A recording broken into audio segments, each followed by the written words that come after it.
Online used car retailer Carvana wants to build its tallest all-glass car vending machine tower at the foot of a nature preserve in Skokie. But hundreds of residents are opposed to that idea. WGN's Brona Tumulty is live from Skokie with the story tonight. Brona. Good evening, guys. This project popped up a few months ago and residents are just not happy about it. Carvana wants to build an all-glass vehicle vending machine next to a nature preserve. They've made some concessions along the way. They reiterated those plans again tonight during a 30-minute presentation, but public comment is underway right now.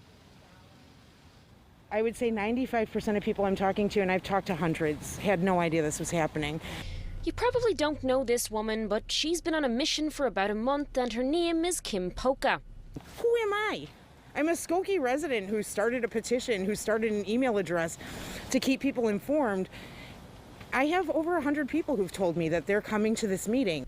This meeting a pivotal point in the plan to construct a glass tower at the foot of a nature preserve. There's 1,000 reasons to oppose this tower. It doesn't belong there. Carvana wants to bring their tallest building yet, 14 stories, to this vacant lot, which is adjacent to the Edens. There's no billboards on the Edens. That's by design. It's also right next to a residential building and smack bang in the middle of a migration route for birds. This tower is built in the middle of a green space that millions of birds use every year in the spring and fall. Annette Prince is the director of Chicago Bird Collision Monitors and says the mitigations offered thus far by the company just won't fly.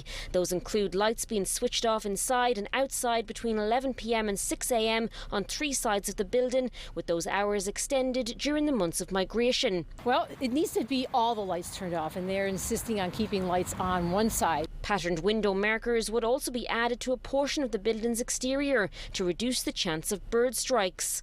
On the January 6th plan meeting, when they were revealing their big bird plan mitigation plan, it was pitiful. I went to bed defeated. I woke up the next morning energized, and I started a petition. That petition, we're told, has garnered thousands of signatures from across Cook County, with things expected to advance in one way or another tonight with a vote from the village trustees. It's up to them what happens tonight, because I'm telling you, if they pass this tonight, I'll be back.